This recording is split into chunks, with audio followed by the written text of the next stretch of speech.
अस्सलाम वालेकुम व आदाब। प्यारे बच्चों, कैसे हो? उम्मीद है सभी खैरियत से होंगे।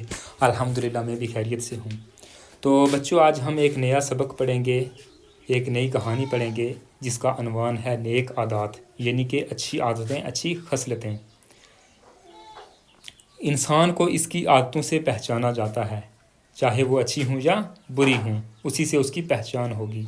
इंसान की उम्र जितनी ज़्यादा होगी इतनी ही आदतें पुख्ता हो जाती हैं, यानी जितनी उम्र बढ़ती जाएगी आदतें उतनी ही मजबूत और पक्की होती जाएंगी, उतनी ज़्यादा पकड़ रखेंगी वो।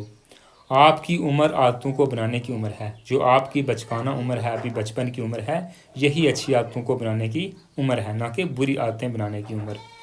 आज जो आदत आप में पड़ जाएगी वो सारी ज़िंदगी आपके साथ रहेगी। अच्छी आदतों से फ़ायदे होते हैं और बुरी आदतों से नुकसान होते हैं। ये फ़ायदे और नुकसानात सिर्फ इंसान तक महदूद नहीं रहते, बल्कि औरों पर भी इसका असर पड़ता है। आपके क्लासमेट्स पर असर पड़ता है, आपके पड़ोस वाले बच्चों पर असर पड़ता है, आपके रिश्तेदारों के बच्चों पर असर पड़ता है, आपके घर में जो और छोटे भाई बहन हैं उन पर असर पड़ता है। अगर आपकी आदतें बुरी हैं या अच्छी हैं, जैसी भी हैं, उसका आदत असर इन लोगों पे ज़रूर पड़ता है, सिर्फ आप तक महदूद नहीं रहता। अगर पूरी क्लास में 2 बच्चे वक्त के पाबंद नहीं, वो देर से आते हैं, तो सबसे पहले इनके दोस्त मुतासर होते हैं, यानी सबसे पहले उनके दोस्तों पर असर पड़ेगा। अगर बच्चे क्लास में स्कूल नहीं आते, सिर्फ 2 बच्चे कितने पूरे स्कूल को ख़राब करेंगे, पूरे स्कूल के माहौल को वो ख़राब कर सकते हैं। आहिस्ता आहिस्ता उनको भी ये आदत पड़ जाती है, उनके दोस्तों को भी आदत पड़ जाती है देर से आने की। उस्ताद पढ़ाने के लिए आता है तो इससे भी इनको गैर हाज़िर देखकर तकलीफ़ होती है। उस्ताद को भी तकलीफ़ होती है, तंगी होती है जब बच्चे अब्सेंट होते हैं, क्योंकि वक्त पर सुबह जागते नहीं। जब वक्त पर तैयार नहीं हो पाते तो स्कूल की बस निकल जाती है। अगर बस पे नहीं जाते तो पैदल जाने के लिए भी उनके पास वक्त कम होता है, तो लेट होने के लिए वो लेट होने की वजह से अब्सेंट रह जाते हैं, जिसकी वजह से उस्ताद को परेशानी उठानी पड़ती है। पढ़ाने में मज़ा नहीं आता। पढ़ाई शुरू करने के बाद जब वो आ जाते हैं तो उस्ताद को कुछ बातें दोहराना पड़ती हैं।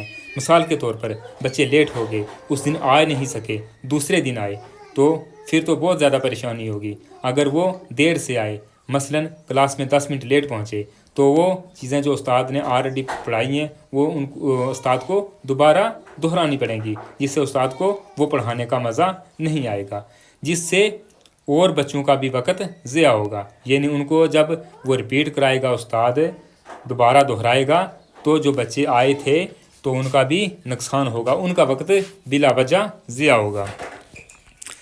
जब इनसे देर से आने की वजह पूछी जाती है तो ये एक दिन एक बहाना बनाते हैं और दूसरे दिन दूसरा। असल में ये सुबह सवेरे उठने की आदत नहीं डालते और इस वजह से इनका कितना नुकसान होता है वो ये नहीं समझते। अगर समझते भी हैं तो आदत से मजबूर फिर वही सब करते हैं। पहले तो वो अपनी गलती समझते ही नहीं कि ये हमारी गलती है। अगर बाई दा वे समझ भी लिया तो उसको दोहराने की दोबारा कोशिश करेंगे, उसको दुरुस्त करने की कोशिश नहीं करेंगे। सुबह देर से उठने की वजह से बच्चे स्कूल देर से पहुंचते हैं, स्कूल का काम ठीक से नहीं कर पाते, क्लास में उस्ताद के सवालों का जवाब नहीं दे पाते, अपनी गलतियों को छुपाने के लिए बहाने बनाना पड़ते हैं, क्योंकि जब स्कूल वक्त पर आते नहीं, स्कूल में एब्सेंटीज़ करते हैं तो उनको सबक आता नहीं, तो फिर जो आता नहीं वो गलतियां छुपाने के लिए कई सारे झूठ बोलना पड़ते हैं। इस तरह इन्हें धीरे धीरे झूठ बोलने की भी आदत पड़ जाती है। बात कहाँ से शुरू हुई थी? लेट आने से बात कहाँ तक पहुँच गई? झूठ बोलने तक। तो झूठ बोलना कितना बड़ा गुनाह है वो आप जानते ही हैं। देर से जागने की बुरी आदत की वजह से बच्चे अपनी सफाई की तरफ भी पूरा ध्यान नहीं दे पाते, क्योंकि सुबह जल्दी जल्दी उठेंगे तो ऐसे तैसे जैसे भी हुआ तैयार हो जाएंगे, ना मुँह सही ढंग से धोया, ना पाँव अच्छे ढंग से धोए, ना कपड़े सही से इस्त्री किए। आपने देखा होगा कि कुछ बच्चे दौड़ते हुए अपनी कमीज़ के बटन बंद करते हैं। बटन बंद करने का टाइम नहीं तो साथ में चलते भी जाएंगे, बटन भी बंद करते जाएंगे, और जूतों के तस्मे तो स्कूल पहुंचकर बंद करेंगे। वो सोचेंगे कि अब लेट हो जाएंगे, तस्मे बंद करने में उलझ गए तो ये बाद में बंद कर लेंगे। असल में देर से जागने की वजह से इन्हें इतना वक्त ही नहीं मिलता कि सलीके से अपना लिबास दुरुस्त करें, क्योंकि देर से जागेंगे तो वक्त कम होगा, इसलिए जैसा तैसा होगा पहन के निकल पड़ेंगे। ऐसे बच्चे तो अपनी माँ के लिए भी तकलीफ़ का सामान पैदा करते हैं, यानी माँ को भी तकलीफ़ होती है। اگر ان سے دیر سے جاگنے کی خراب عادت چھوٹ جائے، یعنی وہ صبح جلدی جاگنے کی عادت ڈالیں، تو ان کی ماں کو تکلیف ہوگی اور نہ ان کا لباس بے ترتیب رہے گا۔ اگر وہ اچھی عادت ڈالیں گے، صبح اچھے ڈھنگ سے جلدی اٹھیں گے، تو ماں کو بھی تکلیف نہیں ہوگی اور ان کا لباس بھی اچھا ہوگا، اچھے سے استری ہوگا۔ اتنا ہی نہیں، وہ صفائی پر بھی دھیان دے پائیں گے، ان کے دوست کا وقت بھی ضیاع نہیں ہوگا، ان کے دوست کو بھی ویٹ نہیں کرنا پڑے گا کہ وہ میرا دوست آ رہا ہے تو اس کو ساتھ لے کے چلوں، بلکہ اگر وہ جلدی آ جائے گا تو پھر وہ اکٹھے جائیں گے، دوست کا بھی ٹائم بچ جائے گا اور دوست پر بھی برا اثر نہیں پڑے گا۔ استاد کلاس میں آ کے خوش ہوگا اور وہ خود بھی روز روز جھوٹ بولنے سے بچ جائے گا۔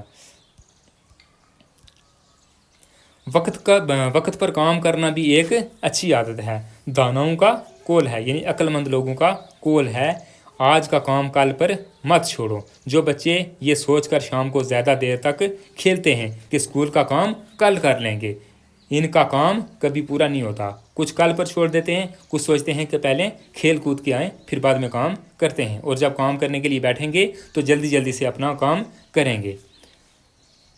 کام تو وہ کرتے ہیں مگر اس قدر جلدی اور بے دلی سے کہ ٹھیک سے سمجھنے کا موقع نہیں ملتا۔ وہ جلدی جلدی سے کام کریں گے، ان کو خود بھی نہیں سمجھائے گا کہ ہم نے لکھا کیا ہے، اور کہیں نہ کہیں ان کے کام میں کوئی نقص ضرور رہ جاتا ہے۔ جو بچہ وقت پر اپنا کام کرے، صبح جلدی اٹھے، جھوٹ نہ بولے، صفائی کا دھیان رکھے، اپنا لباس ٹھیک رکھے، اپنے رہنے کی جگہ اور آس پاس کو صاف و پاک رکھے، بھائی بہن سے جھگڑا نہ کرے، اپنے ہم جماعتوں یعنی کلاس میٹ سے پیار سے پیش آئے، استاد کا ادب کرے، وہی بچہ آگے چل کے زندگی میں کامیاب رہتا ہے۔ تو یہ تھا آج کا سبق۔ ملتے ہیں ایک نئے سبق کے ساتھ ایک نئی ویڈیو میں، تب تک دیجیے مجھ کو اجازت۔ اللہ حافظ۔